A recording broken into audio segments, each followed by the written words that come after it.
சபையாகிய நாம் எப்படி நடந்து கொள்ள வேண்டும்? பாஸ் கிட்ட நம்ம சபை மக்கள் எப்படி நடந்துக்கணும்?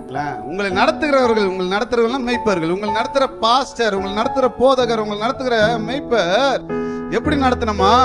ஒரு சபை பாஸ்டுக்கு சந்தோஷத்தை கொண்டு வரும் அப்படின்னா, சத்தியத்துல நடக்கிற திருச்சபையா இருந்துச்சுன்னா சபை அந்த பாஸ்டுக்கு சந்தோஷம். சத்தியத்துக்காக நிக்கிறீங்களா? ஒரு தேவ பிள்ளை சத்தியத்துக்காக சாட்சியா நின்னுச்சுன்னா அதுதான் அந்த பாஸ்டுடைய சந்தோஷம். உங்க வாழ்க்கையில சத்தியம் காணப்படுதா? ஒரு மேய்ப்பனை சந்தோஷப்படுத்துற விஷயம். மேய்ப்பனுக்கு மந்தையாகிய அல்லது சபையாகிய நாம் எப்படி நடத்தணும்னா சந்தோஷத்தை கொண்டு வரும். நம்ம நடத்துறவங்க சந்தோஷப்படும்.